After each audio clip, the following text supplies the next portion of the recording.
Awesome. Okay, Riley. So we're moving on to our next wine. Hmm. How do you feel about rosé? Oh, I'm an equal opportunity rosé drinker, my friends. For all of you at home, I'm sure you can agree that rosé is delicious, but I personally love it all year round. It could be -10, 110, it really doesn't matter. I will drink rosé all year round. I think Leah, you might be a little bit more of a seasonal sipper, I right? am. I am.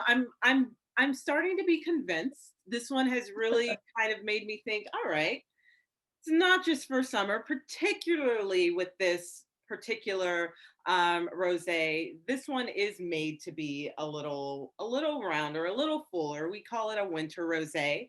Totally. This is a Cab Zinfandel blend rosé. And I do love pink, is one of my favorite colors, and I love the color of It's this wine. beautiful. It's really pretty. And so if you're tasting along with us, now would be a good time to shout at the screen how you think we get the pretty pink color in the rosé, because there are plenty of ways that we could do this.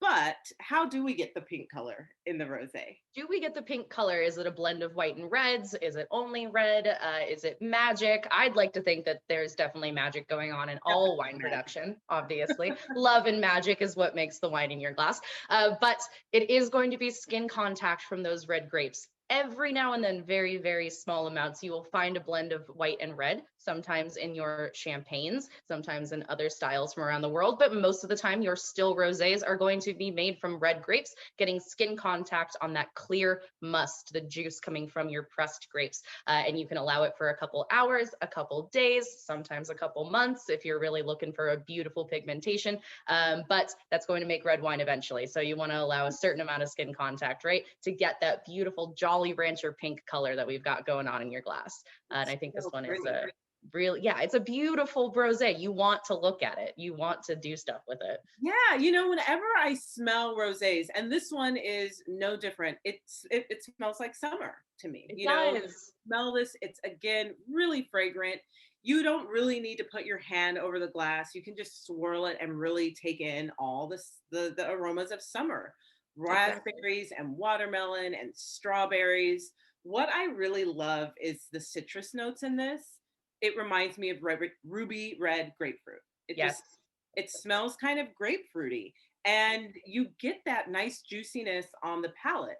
Again, it's a winter rosé, so it is a little heavier than your typical Provence rosés, which tend to be Exactly. very, very, very light. Really fruity, but not sweet. You Exactly. get the essence of the fruit, but you don't get the sugar. All of our wines are fermented 100%. There is no residual sugar in these wines. So they're fruity.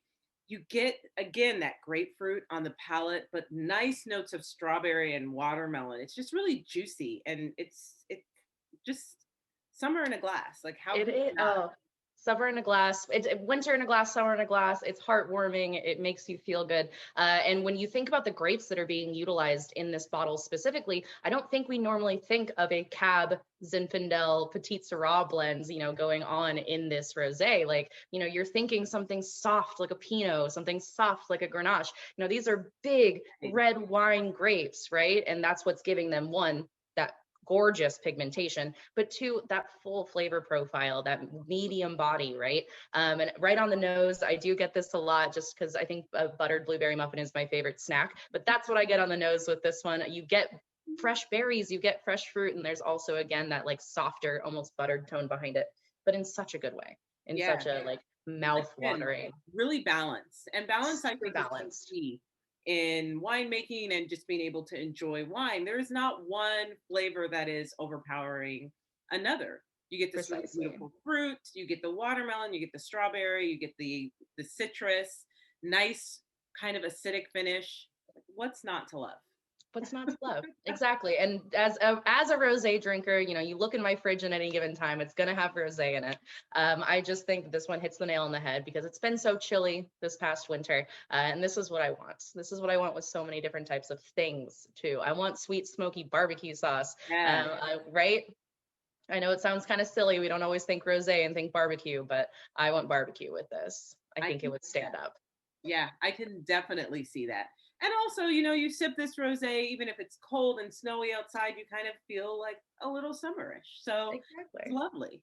This is, yeah, and again, having it at all times of year, this is coming from Northern California. I want to walk through the beautiful vineyards of Napa. I want to hang out in Sonoma with this rosé. I want to sit and enjoy a nice afternoon hanging out in the wine, in, you know, in the winery, in the vineyards. That's what I would do with this rosé. We love pairing an experience, right? We don't Yes, always have to have food. Sometimes it's just nice to think about where I want to drink this wine. exactly. Sometimes food is overrated. Who needs it? It Yeah. is, yeah. When the wine goes down easy, we don't always need the food. Amazing.